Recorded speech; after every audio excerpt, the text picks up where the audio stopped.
En Europe, pour l'instant, l'ambiance est relativement calme et même légèrement positive. Quelques commentaires avec Reda Aboutika qui nous rejoint en duplex, analyste de marché chez XTB à Paris, qui va nous accompagner pour cette séance jusqu'à la clôture tout à l'heure. Bonjour Reda, bienvenue, merci d'être avec nous. Les marchés et les investisseurs semblent être en position d'attente avant la décision de la Fed ce soir. Oui, bonjour Grégoire. Alors en effet, les indices européens sont stables et semblent même digérer les récents événements sur le pétrole, mais c'est la Fed qui domine. Et donc le CAC 40 évolue dans une bande de fluctuation d'à peine 30 points, entre 5600 et 5630. Le DAX allemand a également fait du surplace aux portes des 12 400 points. Alors en Europe, c'est l'attente qui règne, voire même la prudence. La Fed est dans tous les esprits et au vu des données américaines, il s'avère que l'ISM manufacturier n'était qu'une erreur de parcours, puisque les salaires et le marché de l'emploi progressent à la hausse. Et je vous rappelle également que le taux de chômage est sur des plus bas historiques. La confiance également du consommateur américain reste forte et l'inflation est proche de son niveau cible. Mais bon, depuis plusieurs semaines, donc certains économistes se sont lancés dans une bataille de celui qui annoncera la plus forte baisse de taux. Et cela n'a fait qu'augmenter l'attente, les espérances du marché. Or, une baisse de 25 points de base semble intégrée dans les cours.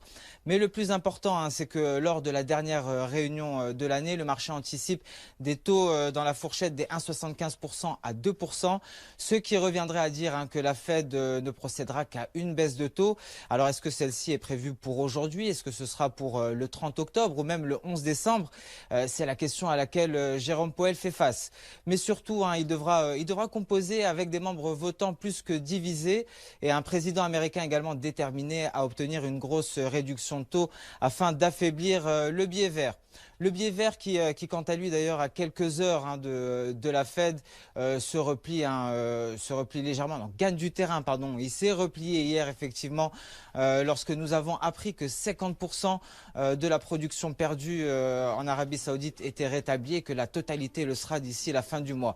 Donc le dollar qui avait progressé à la hausse en tant que valeur refuge face aux risques géopolitiques s'est replié hier mais évolue à la hausse à quelques heures de la Fed. Donc ce qui entraîne l'euro-dollar bien entendu à la baisse sous la résistance des indices 70. Il doit être aux alentours des indices 50 actuellement. Donc si une baisse de taux est annoncée, le dollar américain donc devrait se replier, entraînant l'euro-dollar vers les indices 80.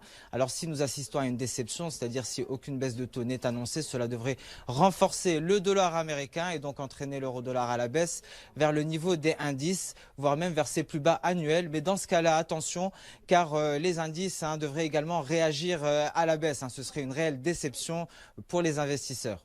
Décision à suivre à partir de 20h, heure française. Et ce sera évidemment à vivre en direct sur BFM Business. Merci beaucoup Reda. On vous retrouve tout à l'heure à la clôture des marchés européens. Reda Aboutika qui nous accompagne cet après-midi, analyste de marché chez XTB. On est à 20 minutes de l'ouverture des marchés.